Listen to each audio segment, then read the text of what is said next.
Hi, and welcome back to my little corner on the internet.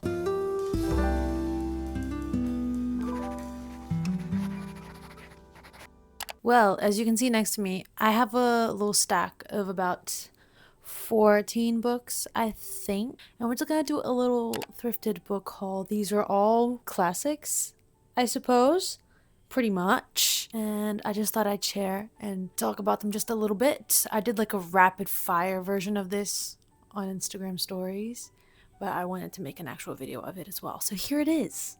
This is it. So I don't have much to say. The only thing I want to say is thank you to all channel members so far that have joined. I started that not too long ago, and I love you guys so much.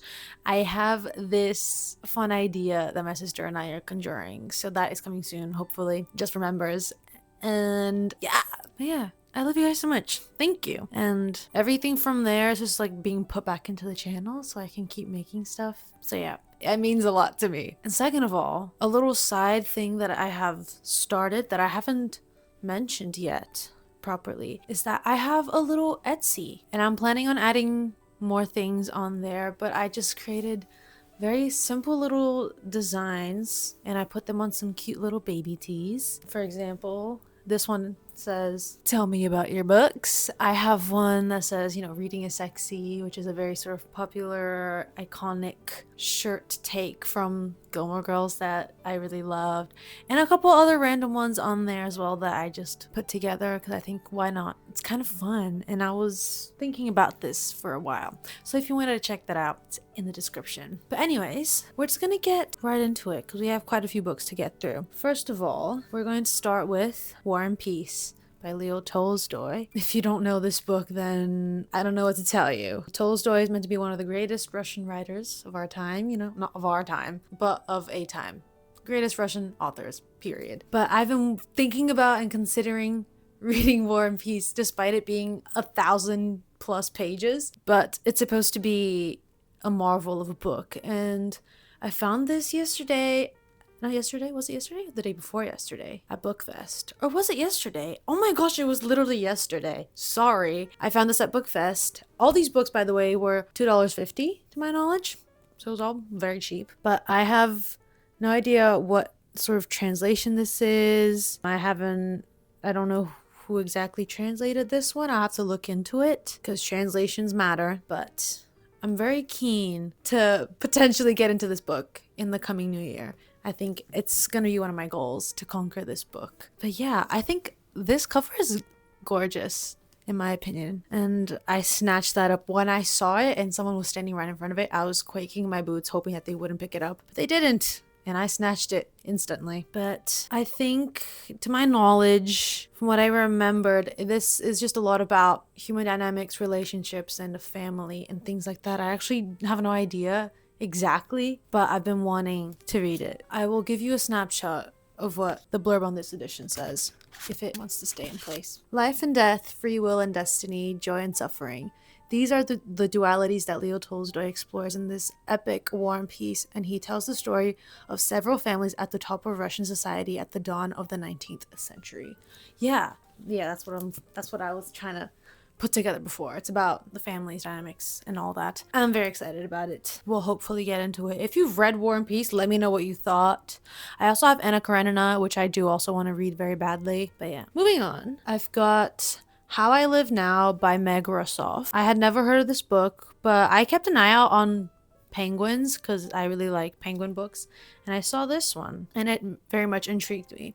15-year-old New Yorker Daisy thinks she knows all about love. Her mother died giving birth to her, and now her dad has sent her away for the summer to live in English countryside with the cousins she never even met. There she'll discover what real love is, something violent, mysterious, and wonderful. That premise, I'm obsessed.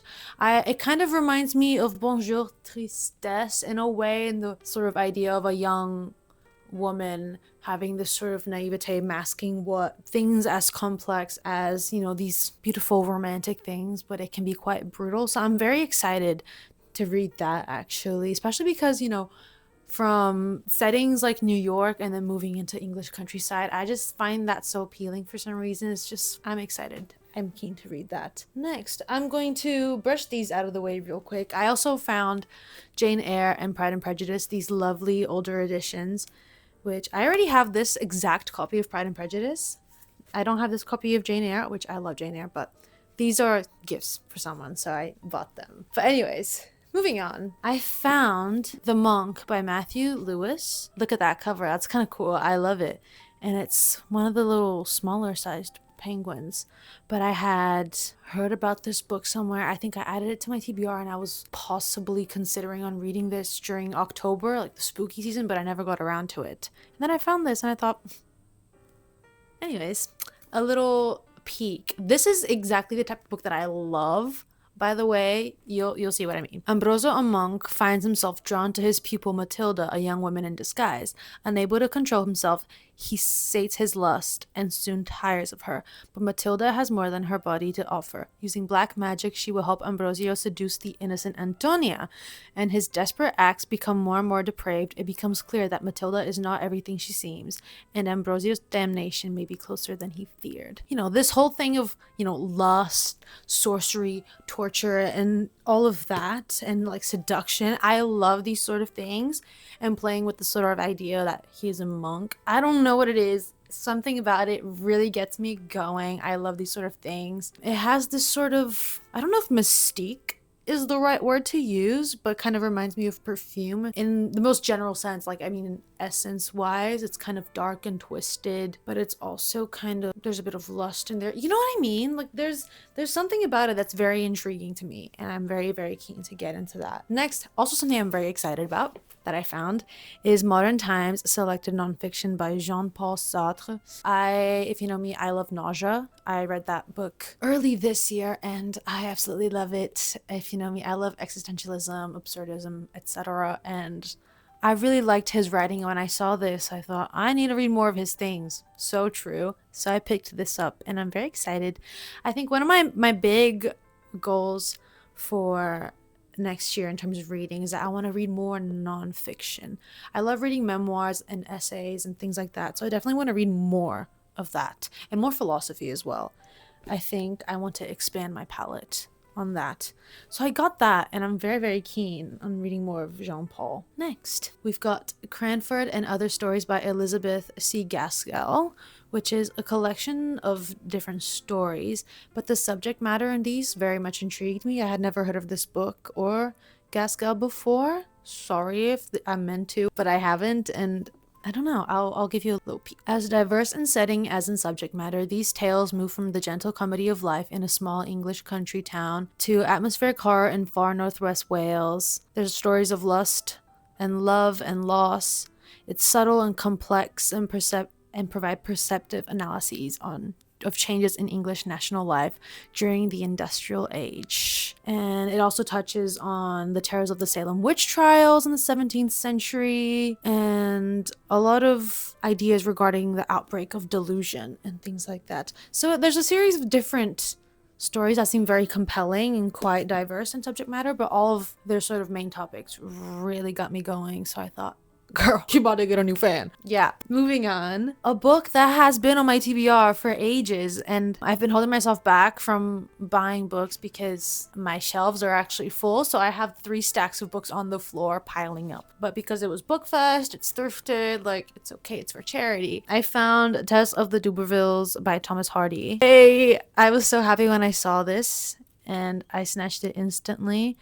Do I remember exactly what it's about? No, but I remember it being on my TBR. I remember adding it to my want to read on Goodreads. So let me read you the back real quick so we can both get an idea of what we got ourselves into. When Tess Duberfield is driven by family poverty to claim kinship with the wealthy Dubervilles and seek a portion of their family fortune, meeting her cousin, Alec, proves to be her downfall. A very different man, Angel Clare, seems to offer her love and salvation, but Tess must choose whether to reveal her past or remain silent in the hope of a peaceful future. With this sensitive depiction of the wrong Tess and with its powerful criticism of social convention, Tess of the D'Urbervilles is one of the most moving and poetic of Hardy's novels. I guess it touches a lot on family dynamics, personal discovery, controversial relations, etc. I'm very keen to get into that. I'm very interested to see how that goes. Next, another Russian novel, Dead Souls by Nikolai Gogol. To be honest, I don't know how I feel about Wordsworth classics, but I didn't seem to find as many editions as I usually would at Bookfest.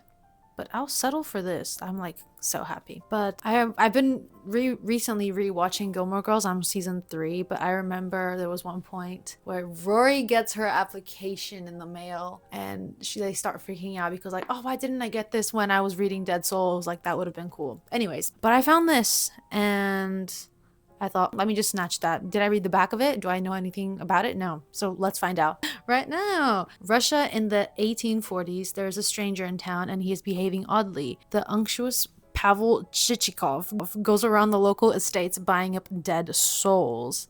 These are the papers relating to serfs who have died since the last census, but who remain on the record and still attract a tax demand. Chichikov is really willing to relieve their owners of the tax burden by buying the titles for a song. What he does not say is that he then proposes to take out a huge mortgage against these fictitious citizens and buy himself a nice estate in eastern Russia. So, it plays a lot about, will he get away with it, humanity, ethics and morals and things like that. So I'm excited. It seems very interesting to me. But yes. Next, another classic. Another philosophy book, and that is The Last Days of Socrates by Plato. I've been meaning to, as I said, read more philosophy and expand more my understandings and ideas.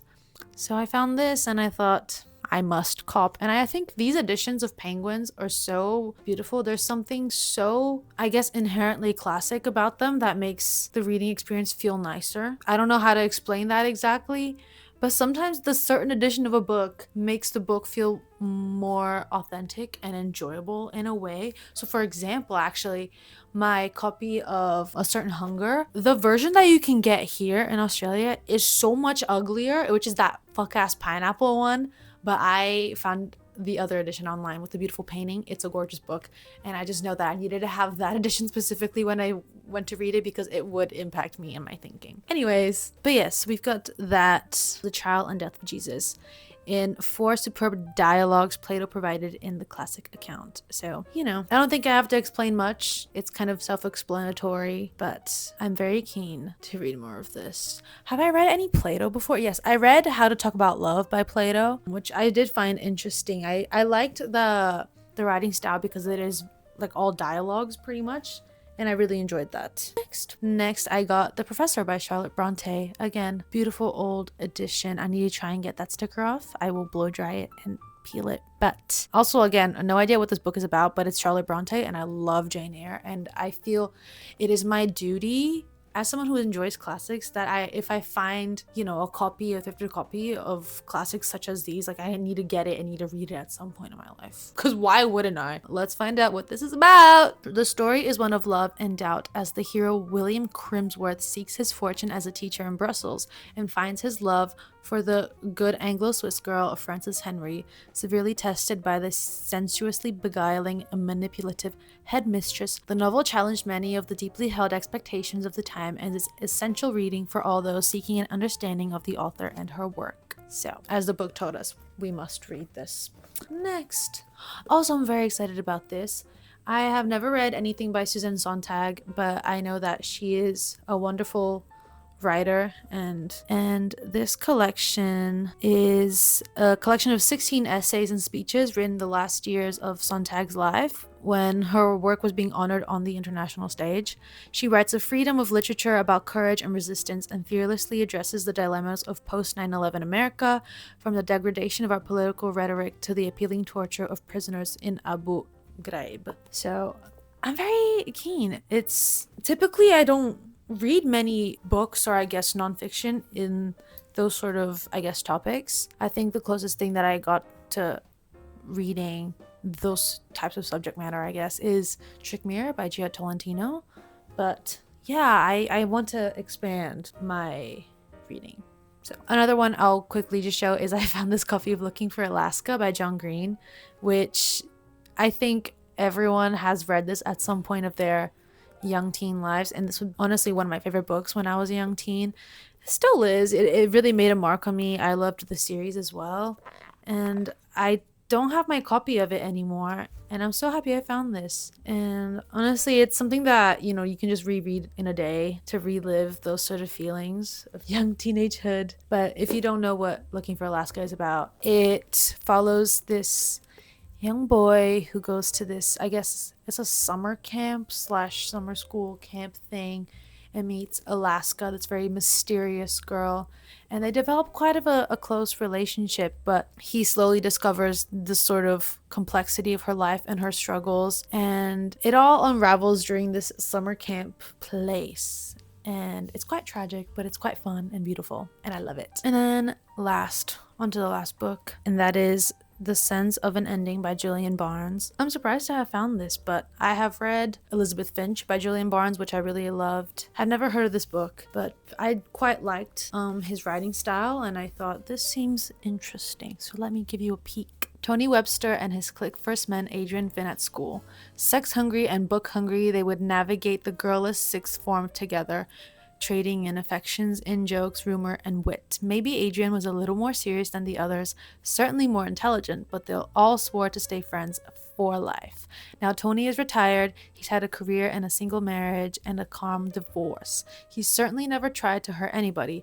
Memory, though, is imperfect. It can always throw up surprises, as a lawyer's letter is about to prove. I think that whole idea of how memories become warped and looking back at, you know, your young years and all of that, I don't know, everything seemed kind of mysterious, kind of intriguing, and I know that Barnes has this capability to talk quite philosophically, which I really, really enjoy. So I'm excited to get into that. But yes, that completes the haul. It's not that huge of a book haul. I mean, for the average person, these are a lot of books, but for me, guys, come on now, not that many. But yeah, I don't have much else to say. If you guys want more regular, frequent content, follow me on Instagram as per usual. I've been trying to get better at staying more consistent with it, but end of year is hectic, you know me. But yeah, I hope you guys have a beautiful, magical, wonderful day, night, week, whatever it may be, and I will see you guys in the next video. More vlogs coming soon, because that's just the vibe I'm trying to go for right now. End of year, yeah. Anyways, love you guys, bye bye.